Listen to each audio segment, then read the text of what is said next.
Sir, ನಾನು ಮೊದಲನೇದಾಗಿ ಸುರೇಶ್ ಶಂಕರಗೌಡ ಬಿರಾದರ್ ಅಂತೇಳಿ BSNL ವರ್ಕ್ ಮಾಡ್ತೀನಿ. ಕಳೆದ 22 ವರ್ಷದಿಂದ ವಿಜಯಪುರದಲ್ಲಿ ಕೆಲಸ ಮಾಡ್ತಿದ್ದೀನಿ. ನಾನು ಭಾರತೀಯ ಮಜ್ದೂರ್ ಸಂಘದ ಸರ್ಕಲ್ ಸೆಕ್ರೆಟರಿ ಕೆಲಸ ಮಾಡ್ತಾಯಿದ್ದೀನಿ. ಈ ಕರ್ನಾಟಕದಲ್ಲಿ ನನಗೆ ತಿಳಿದಂಗೆ ನೂರಾರು ಜನ ನರೇಂದ್ರ ಮೋದಿ ದೇಶ ಕಂಡ ಅಪ್ರಮಿತ ದೇಶಪ್ರೇಮಿ ನರೇಂದ್ರ ಮೋದಿ ವಿರುದ್ಧ ಸೋಷಿಯಲ್ ಮೀಡಿಯಾದಲ್ಲಿ ಕಂಟಿನ್ಯೂಯಸ್ ಆಗಿ ಅವರು ಅವಹೇಳನಕಾರಿಯಾಗಿ ಇದು ಮಾಡ್ತಾಯಿದ್ರು. ಅದು ನಾವು ಗೊತ್ತಾಗಿ ನಾವು ಕಂಟಿನ್ಯೂ 2 ವರ್ಷದಿಂದ ಹೋರಾಟ ಮಾಡ್ತಾಯಿದ್ದೀವಿ. ಹೋರಾಟ ಮಾಡಬೇಕಾದ್ರೆ ಅದೆಲ್ಲ ಕೆಲವು ಜನ ಏನು ಕಮ್ಯುನಿಸ್ಟ್ ಯೂನಿಯನ್ ಏನು ಜನ ಇತ್ತು, ನನ್ನ ವಿರುದ್ಧ ಒಂದು ಸಂಚನ್ನು ರೂಪಿಸಿದರು. ಅದರ ಜೊತೆಗೆ ನಾನು ಕಳೆದ 2 ವರ್ಷದಿಂದ ಹೋರಾಟ ಮಾಡಬೇಕಾದ್ರೆ ಅವ್ರನ್ನೆಲ್ಲ ಕಂಪ್ಲೇಂಟ್ ಕೊಟ್ಟು ಅವ್ರನ್ನೆಲ್ಲ ಈಗ ನಾವು ಹದ್ದುಬಸ್ತಿಗೆ ತಂದು ನಿಲ್ಲಿಸಿದ್ದೀವಿ. ಇಲ್ಲಿ ಬೆಳಗಾವಲ್ಲಿ ವಿಕಾಸ್ ಜೇಕರ್ ಅಂತ ಒಬ್ಬ ಪ್ರಿನ್ಸಿಪಲ್ ಜನರಲ್ ಮ್ಯಾನೇಜರ್ ಒಬ್ಬರು ವರ್ಕ್ ಮಾಡ್ತಾರೆ. ಕಳೆದ 4.5 ವರ್ಷದಿಂದ ಕೆಲಸ ಮಾಡ್ತಾಯಿದ್ದಾರೆ. ಅವ್ರಿಗೆ ಒಂದು ಸಿಂಗಲ್ ಕನ್ನಡ ವರ್ಡ್ ಕಲೀಲ ಇಲ್ಲಿವರೆಗೆ. ಅವನ ವಿರುದ್ಧ ನಾವು ಕಳೆದ 1 ವರ್ಷದಿಂದ ವಿಜಯಪುರ ಜಿಲ್ಲೆ ಅವ್ರ ಅಂಡರೇ ಬರುತ್ತದು.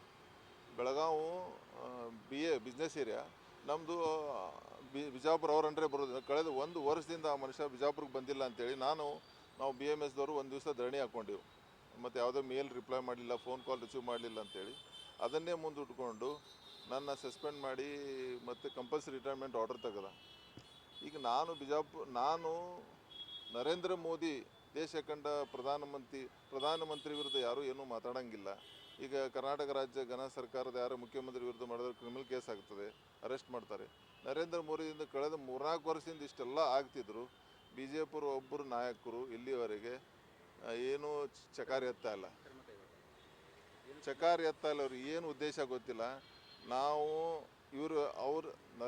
ದೇಶದ ಪ್ರಧಾನಿ ಒಳ್ಳೆಯದಕ್ಕೋಸ್ಕರ ಇದ್ರಕ್ಕೋಸ್ಕರ ನಾವು ಹೋರಾಟ ಮಾಡಿದವ್ರಿಗೆ ಇವತ್ತು ನಾವು ಅವಾರ್ಡ್ ಏನು ತೊಗೊಂಡಿವಪ್ಪ ಅಂದರೆ ಕಂಪಲ್ಸರಿ ರಿಟೈರ್ಮೆಂಟ್ ಆರ್ಡರ್ ತೊಗೊಂಡಿವಿ. ನಿನ್ನೆ ಡಿಸ್ಮಿಸಲ್ ಆರ್ಡರ್ ತೆಗೆದೇನೆ. ಇದು ಬಿಟ್ಟು ನಾವು ಯಾವುದೇ ಅವ್ಯವಹಾರ ಆಗಲಿ ಮತ್ತೊಂದಾಗಲಿ ಏನೂ ಮಾಡೋದೂ ಇಲ್ಲ. ಅವ್ಯವಹಾರ ಮಾಡಿದಂಥವ್ರ ವಿರುದ್ಧ ನಾವು ಕಂಟಿನ್ಯೂ ಆಗಲಿ ಹೋರಾಟ ಮಾಡಿದ್ದೀವಿ.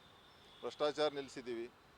ಇಲ್ಲಿ ಏನಾಗಿದೆ, ನಾನು ಕರ್ನಾಟಕ BJP ನಾನು ಇಲ್ಲಿರೋ ನಾಯಕರಿಗೆ ಕೇಳ್ತೀನಿ, ಇಷ್ಟೆಲ್ಲ ನರೇಂದ್ರ ಮೋದಿ ವಿರುದ್ಧ ನಡೀತಾ ಇದ್ದರು, ತಾವು ಈ ಕಡೆ ಯಾಕೆ ಗಮನ ಹರಿಸಿಲ್ಲ? ಅಂದರೆ ನರೇಂದ್ರ ಮೋದಿನ ಬರೀ ವೋಟಿಂಗ್ಗೋಸ್ಕರ ಬಳಸ್ಕೋತಿರೋ. ಅದ್ರ ಜೊತೆ ನಾವು ಅದು ಲಿಂಗಾಯತ ಸಮಾಜದ ಲೀಡ್ರೂ ಇದ್ದೀನಿ. ನನ್ನ ವಿರುದ್ಧ ಇಷ್ಟೆಲ್ಲ ಸಂಚು ಮಾಡಿ ಇಷ್ಟೆಲ್ಲ ಮಾಡ್ತಿದ್ರು. ನಮ್ಮನ್ನೆಲ್ಲ ಟಿಶ್ಯೂ ಪೇಪರ್ ಥರ ಯೂಸ್ ಮಾಡಿ ಬಿಸಾಕುವಂಥ ಈ ನಿಮ್ಮ BJP ವಿರುದ್ಧ ಮುಂದಿನ ದಿನಗಳಲ್ಲಿ ಹೋರಾಟ ಮಾಡಬೇಕಾಗ್ತದೆ. ಇದು ಬರೀ ನಾನು ಮೀಡಿಯಾದಲ್ಲಿ ಬೈಟ್ ಕೊಡ್ತಾ ಇಲ್ಲ, ಪ್ರತಿ ಮನೆ ಅಡ್ಡಾಡು ಕೊಡ್ತೀನಿ. ಹೌದು ಸರ್, ಸರ್ಕಾರಿ ನೌಕರಿ. ನಾನು ಸೀನಿಯರ್ OA ಅಂತ ಕೆಲಸ ಮಾಡ್ತಿದ್ದೀನಿ. ಈಗ ನನಗೆ ನಿನ್ನೆನೇ ಡಿಸ್ಮಿಸಲ್ ಮಾಡಿದ್ದಾರೆ. ಮತ್ತು ಜಗದೀಶ್ ಶೆಟ್ಟರ್ ಸಾಹೇಬರು MP ಸಾಹೇಬ್ರಿಗೆ ನಾನು ಇವತ್ತು ಬೆಳಗ್ಗೆ ವಿನಂತಿನೂ ಮಾಡಿದ್ದೀನಿ, ಅವ್ರಿಗೆ ಹೋಗಿ ಕೊಟ್ಟಿದ್ದೀನಿ. ಅವರು ಅದ್ರ ಬಗ್ಗೆ ಏನು ಆ್ಯಕ್ಷನ್ ಮಾಡ್ತಾರೆ ಮುಂದಿನ ದಿನಗಳಲ್ಲಿ ಅದನ್ನು ನಾನು ಕಾಯ್ತಾಯಿದ್ದೀನಿ. 1 ವಾರ ಕಾಯ್ತೀನಿ. ಮುಂದಿನ ದಿನಗಳಲ್ಲಿ ಇದೇನು ನಡೆದಿಲ್ಲ ವಿತ್ ಡಾಕ್ಯುಮೆಂಟ್ ನನ್ನ ಹತ್ರ ಎಲ್ಲ ಇದೆ. ಪ್ರತಿಯೊಂದು ಯಾವ ರೀತಿ ಸೋಷಿಯಲ್ ಮೀಡಿಯಾದಲ್ಲಿ ಮಾಡ್ತಾರೆ, ಯಾವ ರೀತಿ ಇವರೆಲ್ಲ ಏನೇನೋ ಮಾಡ್ತಾರೆ, ಇವ್ರು ಭ್ರಷ್ಟಾಚಾರ, ಪ್ರತಿಯೊಂದು ನನ್ನ ಹತ್ರ ಡಾಕ್ಯುಮೆಂಟ್ ಅದಾವೆ. ಮತ್ತು ಇದೇ ರೀತಿ ನೀವು ಬರೀ ನರೇಂದ್ರ ಮೋದಿಯವರು ಬರೀ ಅವ್ರ ಹೆಸರೊಳಗೆ ಓಟ್ ತೊಗೊಳ್ಳೋದಿದ್ರೆ ಮತ್ತು ನಮಗೆ ಈ ರೀತಿ ಅನ್ಯಾಯ ಮಾಡ್ಕೊಂಡು ನೀವು ಸುಮ್ಮನೆ ಇದ್ದರೆ ಅಂದರೆ ಮುಂದಿನ ದಿನಗಳಲ್ಲಿ ಅದಕ್ಕೆ ನೀವು ಸರಿಯಾಗಿ ಉತ್ತರ ನೀವು ತೊಗೋತೀರಿ ಅಂತ ನಂದು. ಸುರೇಶ್ ಬಿರಾದರ್.